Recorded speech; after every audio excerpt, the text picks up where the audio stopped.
السلام عليكم ورحمة الله وبركاته. إن الحمد لله نحمده ونستعينه ونستغفره ونؤمن به ونتوكل عليه ونعوذ بالله من شرور أنفسنا ومن سيئات أعمالنا.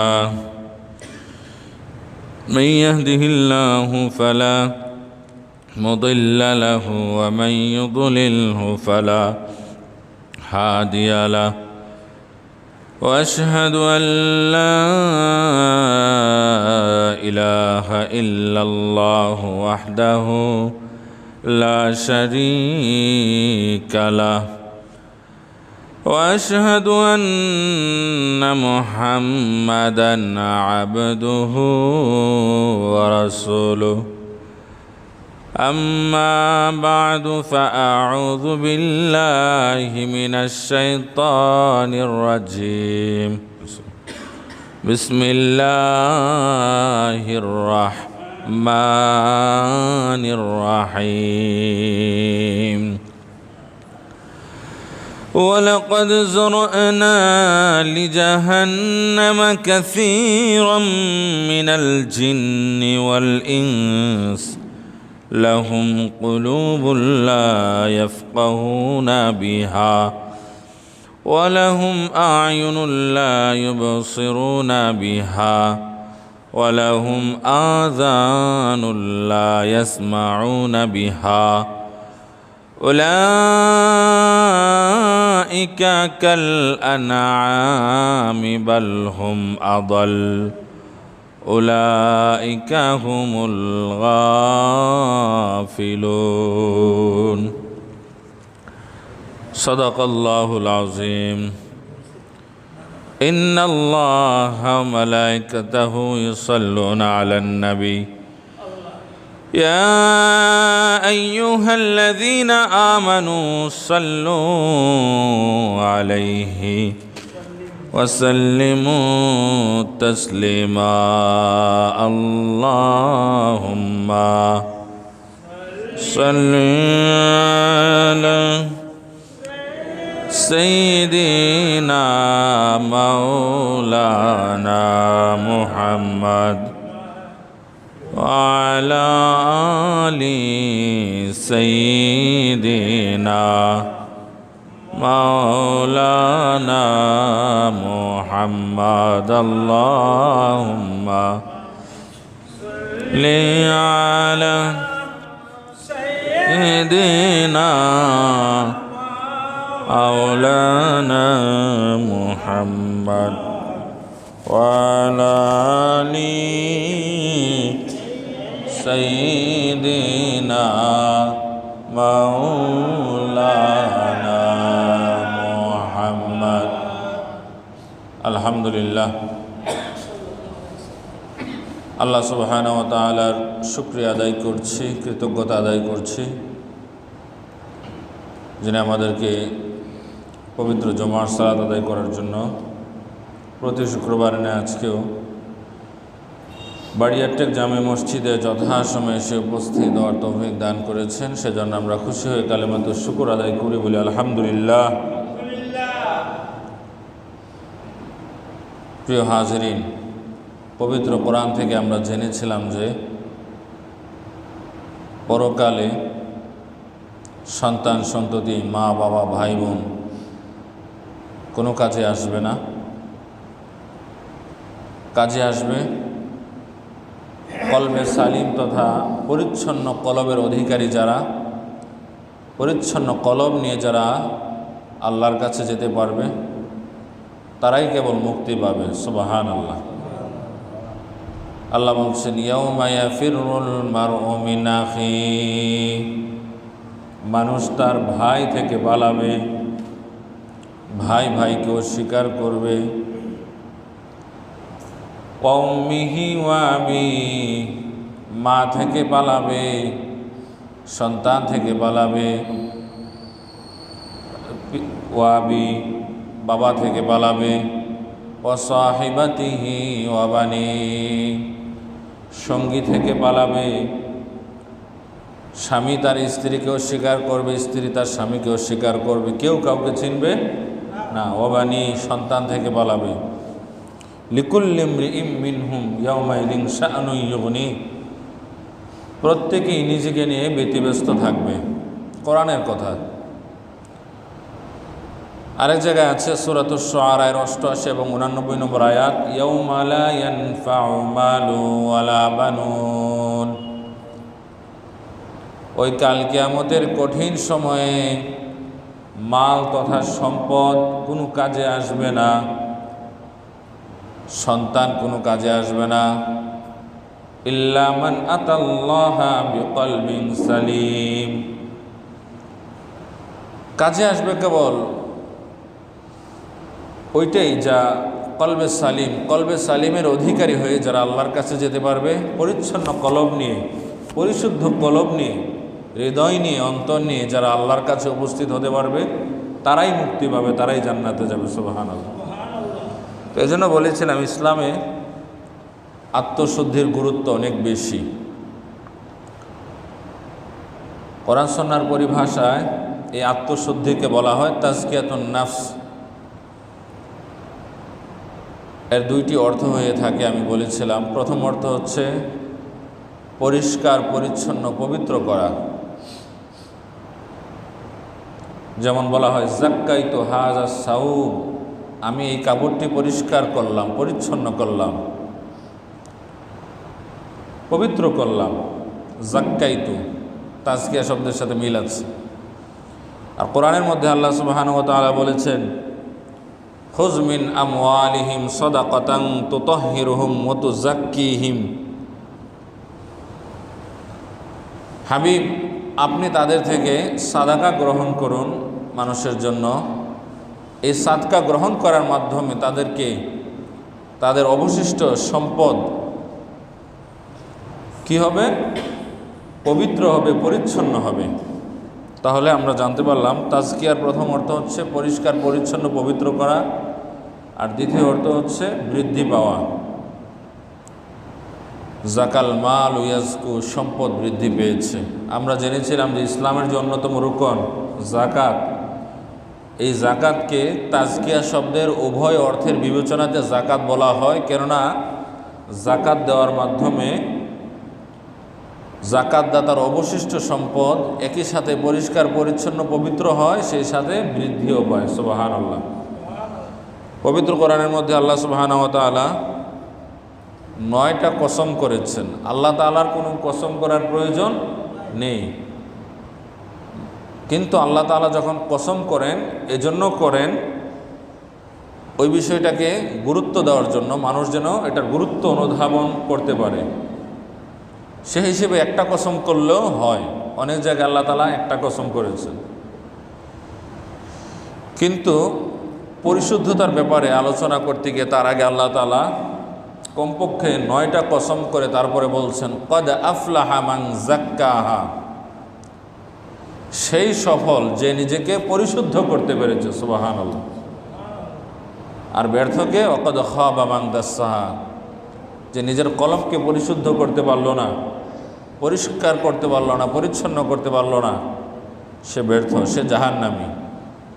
আমরা জেনেছিলাম কোরআনের কোথাও যদি থাকে ব্যর্থ,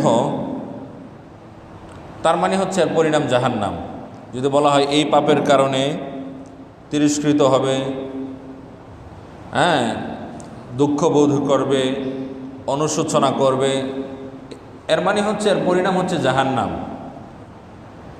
কিন্তু কোথাও যদি বলা হয় এটার কারণে খুশি হবে, আনন্দিত হবে, পুরস্কার পাবে, কি অবস্থা, তাহলে বুঝতে হবে এর পরিণাম হচ্ছে জান্নাত।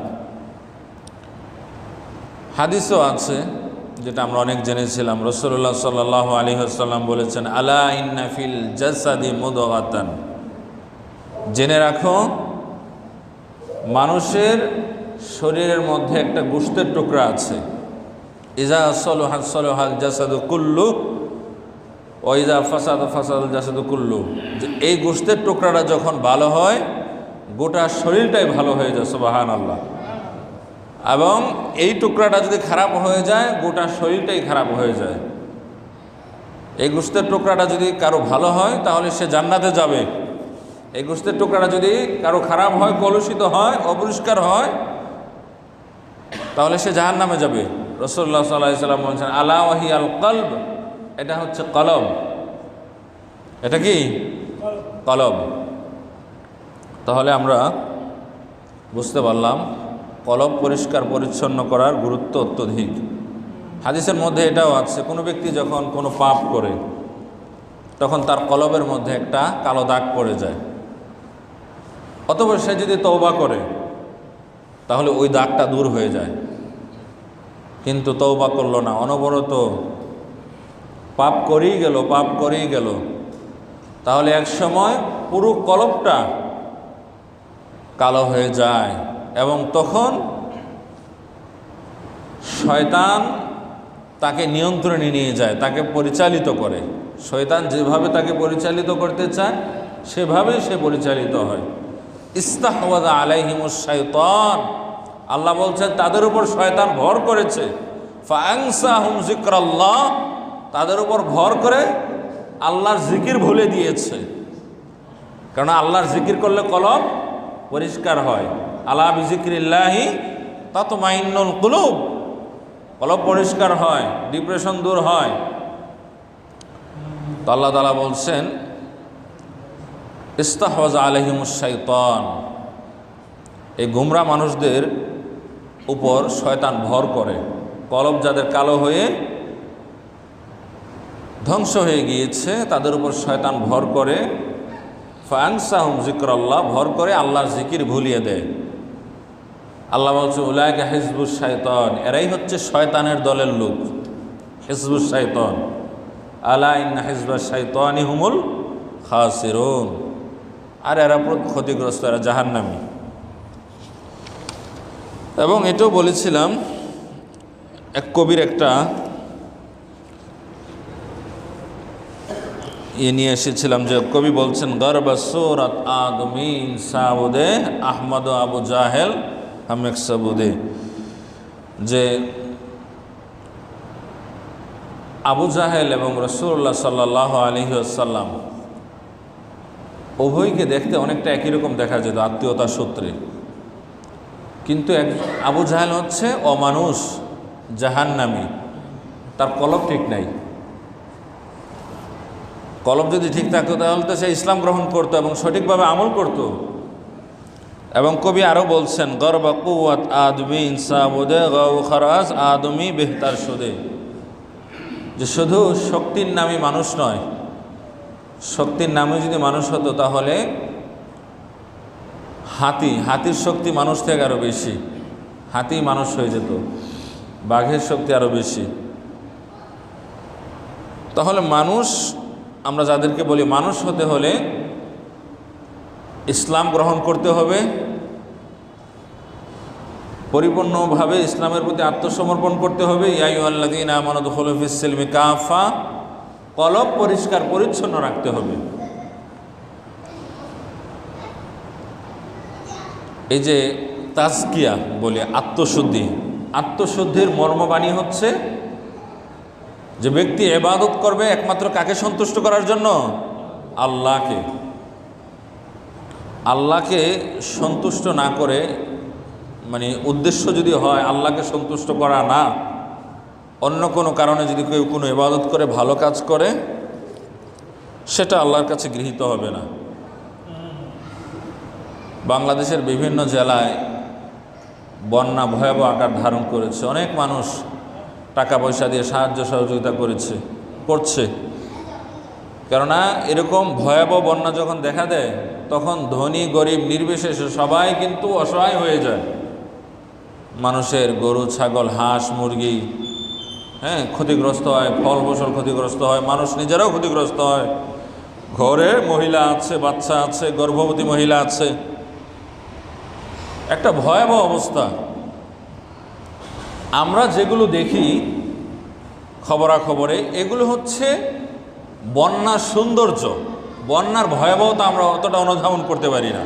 পানি যাচ্ছে, এই সেই, হ্যাঁ, এগুলো অনেকটা বন্যার সৌন্দর্য, কিন্তু বন্যার ভয়াবহতা বুঝতে হলে ওইখানে যেতে হবে, তখন বোঝা যাবে।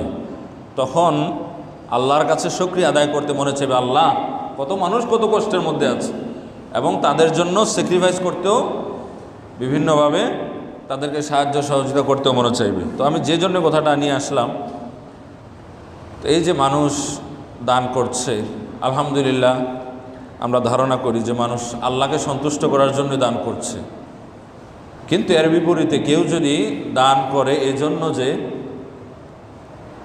এটা মানুষ দেখবে, অনেকে ভিডিও করে, ভিডিও করা খারাপ কিছু নয়, কারণ না মানুষ থেকে দান নিলে ওই দানটা কি দেওয়া হচ্ছে কিনা না এটা ইয়ে করার জন্য অনেক সময় করতে হয়, বা আরও বিভিন্ন ভালো উদ্দেশ্যে করতে হয়। আমি যে আমার আলোচনাগুলো ভিডিও করি, কেন করি এই পর্যন্ত কেউ বলতে পারবে, আজকে তো করলাম না, যে এটা খারাপ কোনো উদ্দেশ্যে করেছি? কেউ বলতে পারবে না। যদি করতাম মানুষের মুখে মুখে এটা থাকতো, কেউ তো বলে না। আমি একদম শতভাগ খাঁটি উদ্দেশ্যে করি, আমি নিজে দাবি করছি। কেননা যে সমস্ত ভণ্ডেরা খারাপ উদ্দেশ্যে ভিডিও করে তাদের কাজকর্ম এরকম থাকে না। তাহলে তাদের কাজকর্ম কীরকম থাকে সেটা বলি না, এগুলো কোনো বদনাম নয়, এগুলো সচেতনতা, জানা বোঝা, মানুষের প্রতি ধারণা ঠিক করা। তারা যেটা করে যে অনেক সময় সামনে মানুষ থাকে না, পিছনে একটা ব্যানার টাঙ্গিয়ে ওয়াজ মাহফিল হচ্ছে বুঝিয়ে আলোচনা করে, মানুষ নেই কিন্তু আজ পর্যন্ত আমি এটা করেছি কোনো দিন। এবং ইচ্ছা করে আবল তাবল কথা বলে যাতে ঝগড়া সৃষ্টি হয়, ওই অংশটাই দেয় ভাইরাল হওয়ার জন্য। আর আমি কখনো এই ধরনের যে অংশটা দিলে মানুষ, বর্তমানে যেগুলো মানুষ গ্রহণ করে ওইগুলো বরং দেই না, আমি এই জন্য করি যাতে আমারটা আমি নিজে দেখি, আমার কোথাও ভুল হচ্ছে কিনা বা কি হচ্ছে কিনা। কারণ যুগের চাহিদা এটা। মক্কা মদিনার নামাজও বর্তমানে লাইভে দেখা যায়। তো যুগের যেটা চাহিদা, এবং সেটা যদি খারাপ না হয় তাহলে সেটাকে কখনই খারাপ বলার কোনো সুযোগ নেই। যুগের চাহিদা এবং সেই সাথে এটা খারাপ না, এরকম কোনো কিছু হলে এটাকে খারাপ মনে করার কোনো প্রয়োজন নেই। তো যাই হোক, কেউ যদি এই উদ্দেশ্যে দান করে, যেটা বলছিলাম মানুষও দেখবে, তাহলে সেই দান আল্লাহর কাছে কখনোই কবুল হবে না। বলছিলাম যে তাজকিয়ার মর্ম কথা হচ্ছে ইবাদত হবে আল্লাহর জন্য, এবং হাদিসে এটাকে ইহসান বলা হয়েছে, যে আন্না আবুদাল্লাহ কান্নাকা তারা ফাইল্লাম তাকুম তারাহু ফাইন্নাহু ইয়ারা, যে তুমি ইবাদত করবে এমনভাবে যে তুমি আল্লাহকে দেখছো, আল্লাহকে দেখে দেখে তুমি ইবাদত করছো, এরকম মন মানসিকতা নিয়ে তুমি ইবাদত করবে। ইবাদতের সময় যদি এরকম মন মানসিকতা নিয়ে আসতে না পারো, কেউ যদি ইবাদত করে এরকম মন মানসিকতা নিয়ে যে আল্লাহ আমাকে দেখছেন, তাহলে সে কেবল আল্লাহর জন্য ইবাদত করবে। কিন্তু আল্লাহ বলছেন এরকম মন মানসিকতা নিয়ে যদি তুমি তোমার ইবাদত করতে না পারো, ওই পর্যায়ে যদি নাও যেতে পারো, তাহলে এই চিন্তা করো ফাইল্লাম তাকুম তারাহু ফাইন্নাহু ইয়ারা, যে আমি আল্লাহকে না দেখলেও আল্লাহ আমাকে দেখছেন, আল্লাহ আমার নিয়ত জানেন, আমি কি জন্য আমল করছি, কি জন্য মানুষের পাশে দাঁড়াচ্ছি, সেটা কে জানে? আল্লাহ। এজন্য বিভিন্ন সময় আমি এগুলো বলি, কেননা আমি তাওহীদবাদী কিছু আলেমদের এমন কিছু বই পড়েছি, এমন কিছু আলোচনা শুনেছি, যার থেকে আমি এমনভাবে উপকৃত হয়েছি যে আমি চাই মানুষ এগুলো থেকে উপকৃত হোক। কেননা আমরা অনেক সময় অনেক আলোচনা যাই, কত সুন্দর আলোচনার সময় শুনি, কিন্তু কিছু কিছু গুরুত্বপূর্ণ কথা ওইভাবে বলাই হয় না। হ্যাঁ, এটা শিওর কয় জায়গায় আমরা শুনি যে ইবাদত কবুল হওয়ার শর্ত হচ্ছে এক ইসলাম গ্রহণ করতে হবে, সবসময় এটা মানুষের স্মরণ করিয়ে দেয়। অতএব সে এরকম কথা বললে কিন্তু সে ভণ্ড পীরের কপ্পরে পড়বে না।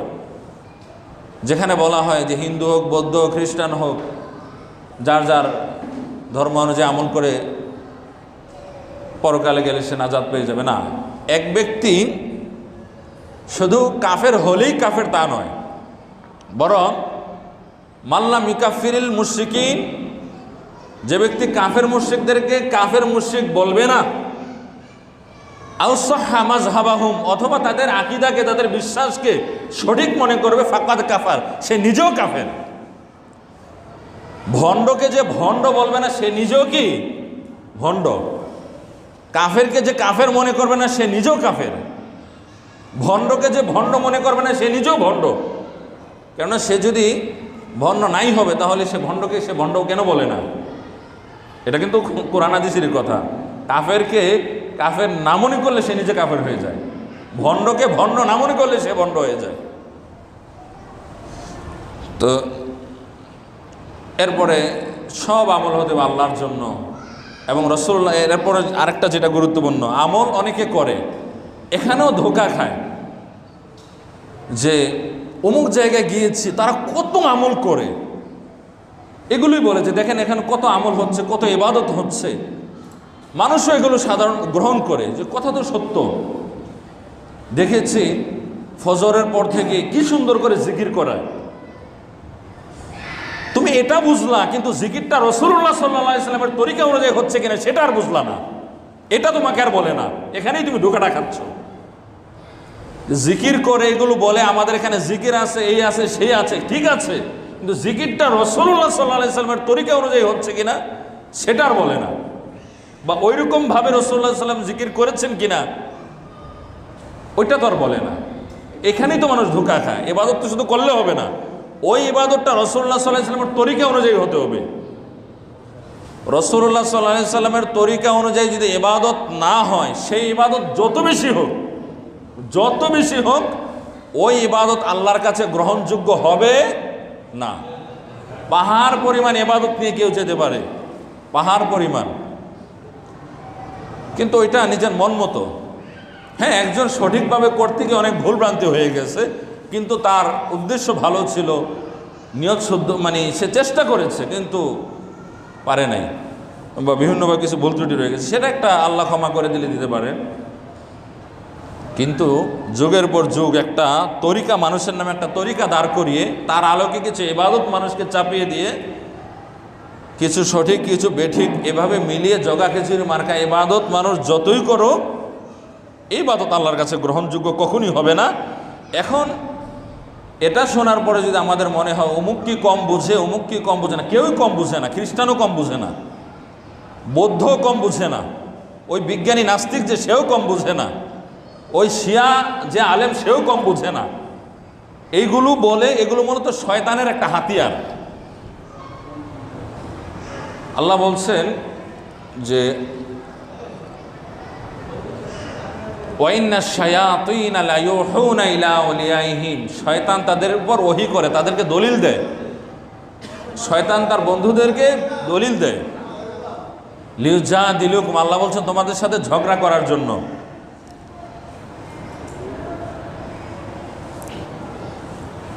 এই ধোকায় পড়া যাবে না যে অমুক কি কম বুঝে কিনা, না, দুনিয়ার কেউ কম বুঝে না, বেশি বুঝনেওয়ালা মানুষের সংখ্যা অনেক বেশি। যেটা সঠিক সেটার অনুসারী কম হোক বেশি হোক ওইটাই সঠিক। সূরা বাইয়িনার 5 নম্বর আয়াতের মধ্যে আছে ওমা উমিরু ইল্লা লিয়াবুদুল্লাহা মুখলিসিনা লাহুদ্দিন, যে আমি আমার বান্দাদেরকে এছাড়া অন্য কোনো আদেশ দেই নাই, ইল্লা, এটাই কেবল দেওয়া হয়েছে, লিয়াবুদুল্লাহ, ইবাদত হবে কার? আল্লাহর, মুখলিসিনা লাহুদ্দিন, দিনটাকে খালেস করে, একনিষ্ঠ করে, একমাত্র আল্লাহকে রাজি খুশি করার জন্য ইবাদত করবে। কোরআনের কথা। তো তাজকিয়ার মর্ম কথা এটাই যে ইবাদত হবে আল্লাহর জন্য। এবং আমরা আরও জেনেছিলাম যে কলব অপরিচ্ছন্ন হয়, কলুষিত হয় প্রধানত 4টি কারণে। সামনে শুক্রবার কলব পরিষ্কার হওয়ার, কলব ঠিক রাখার, আত্মশুদ্ধি অর্জন করার উপায় সম্পর্কে আলোচনা করব। একটা হচ্ছে ফজুলুল কালাম, বেশি কথা বলা, ফজুলুত তাআম, বেশি খাদ্য খাওয়া, ফজুলুন নজর, খারাপ দৃষ্টি দেওয়া, এবং হচ্ছে ফজুলুল মুখালাতা, সাধারণ অজ্ঞ মানুষদের সাথে মেলামেশা করা, চলাফেরা করা, খারাপ কাজের সাথে সম্পৃক্ত থাকা। এখন আমরাদুল কুলুব তথা কলবের কিছু রোগ সম্পর্কে আলোচনা করব সংক্ষিপ্ত আকারে। এক নম্বর হচ্ছে আশিরকু বিল্লাহ, আল্লাহর সাথে শিরিক করা।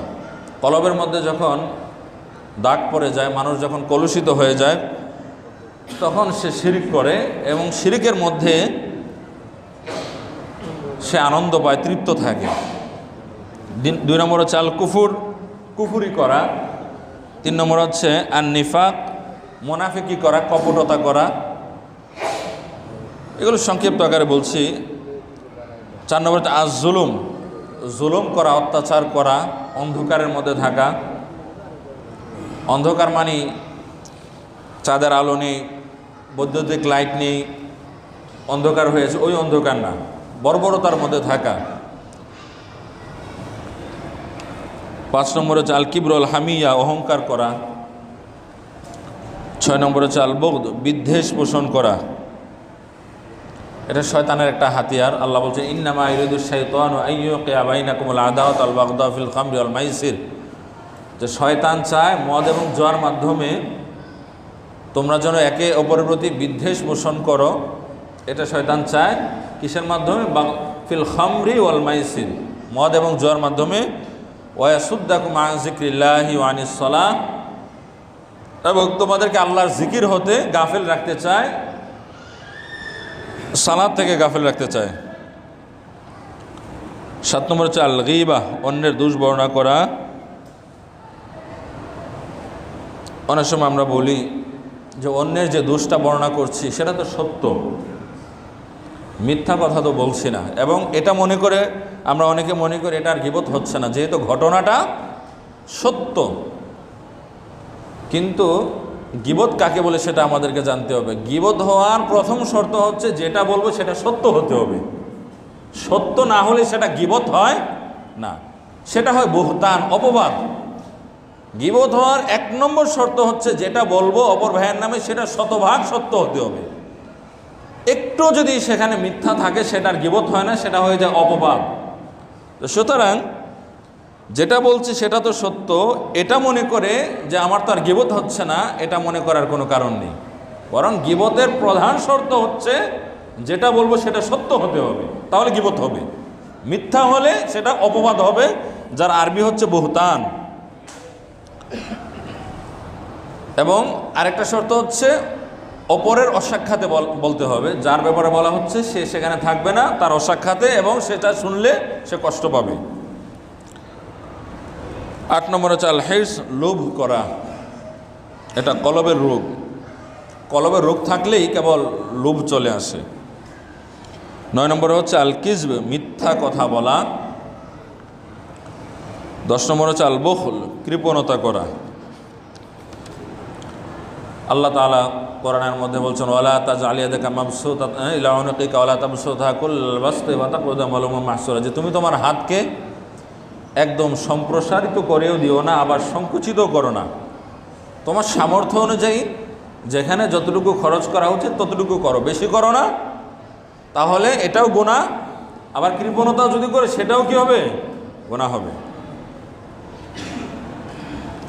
11 নম্বর হচ্ছে আর রিয়া, লোক দেখানো ইবাদত করা, যেটা একটু আগে বলেছিলাম যে লোক দেখানো ইবাদত করলে ওই ইবাদত আল্লাহর কাছে গ্রহণযোগ্য হবে না, এবং এটা শিরিক, ছোট শিরিক।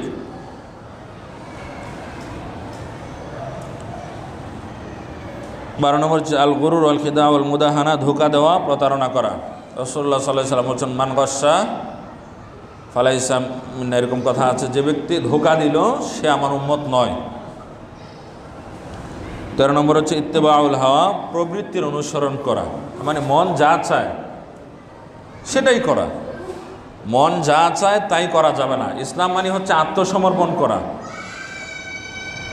ইসলাম আমাদেরকে যেভাবে চলতে বলেছে, যা করতে বলেছে, যা হতে নিষেধ করেছে, মা আতাকুমুর রাসূলু ফাখুযু ওয়া মা নাহাকুম আনহু ফান্তাহু, যে আমার রাসূল তোমাদেরকে যা গ্রহণ করতে বলেছেন তা গ্রহণ করো, যা বর্জন করতে বলেছেন তা বর্জন করো, তাই করতে হবে। ইত্তেবাউল হাওয়া তথা প্রবৃত্তির অনুসরণ করা যাবে না, মন যা চায় তাই করা যাবে না।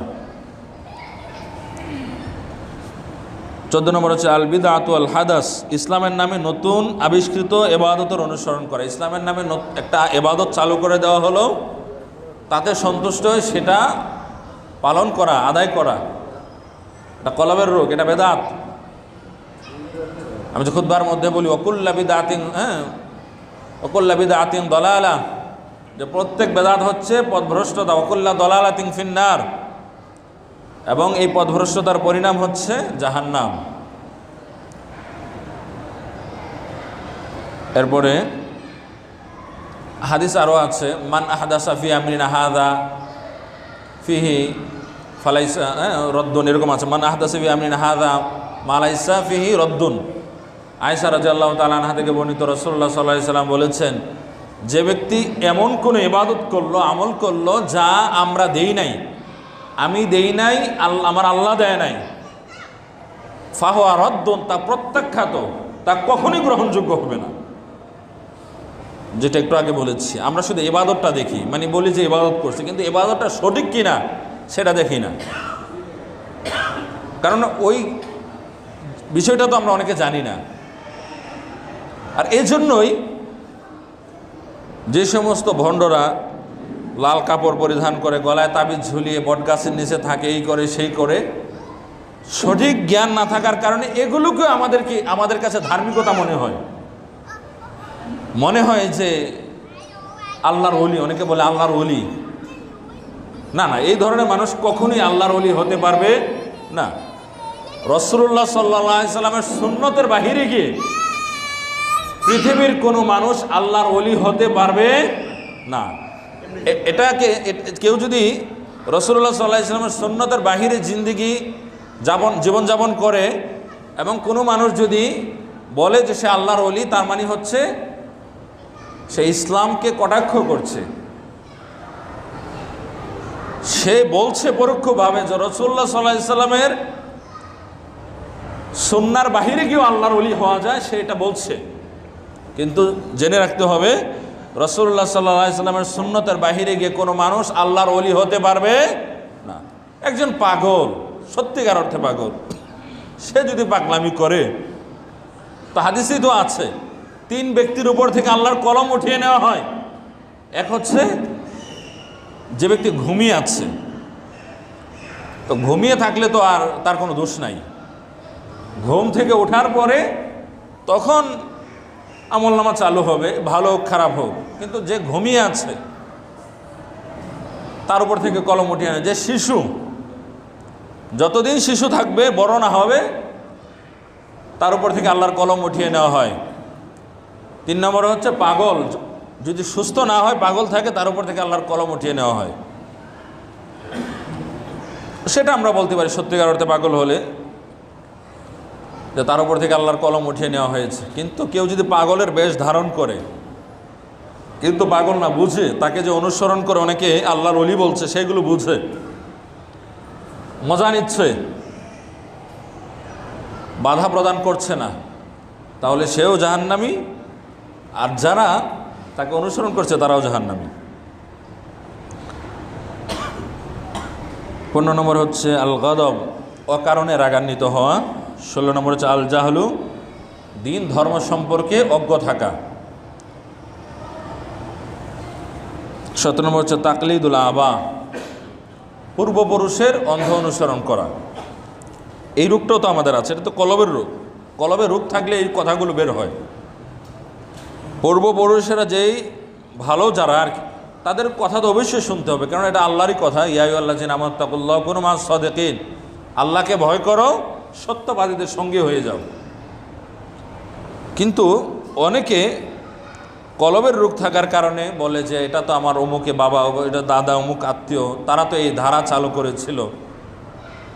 না, এই ধারা চালু করেছে বলেই করতে হবে, পালন করতে হবে তা নয়, বরং দেখতে হবে কোরআন হাদিস এটাকে সমর্থন করে কিনা। 18 নম্বর হচ্ছে আল আকফাল, অন্তর তালাবদ্ধ থাকা।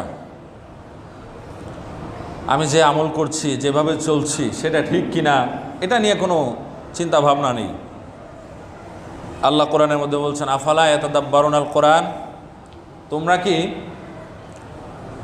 কোরআন নিয়ে গবেষণা করো না, আলা কুলুবিন আকফালু, নাকি তোমাদের অন্তর তালাবদ্ধ হয়ে আছে?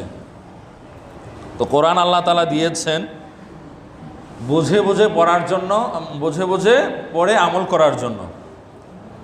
এখন কেউ যদি না বুঝে তেলাওয়াত করে, সওয়াব যে হবে না তা নয়, সওয়াব হবে, কিন্তু একজন ব্যক্তি সারা জীবন শুধু তেলাওয়াতই করলো, আল্লাহ তাআলা এখানে কি বলছেন সেটা বোঝার মতো মন মানসিকতা তার নাই, সে বোঝার চেষ্টা করে না, তাহলে বুঝতে হবে সে ভুলের মধ্যে আছে।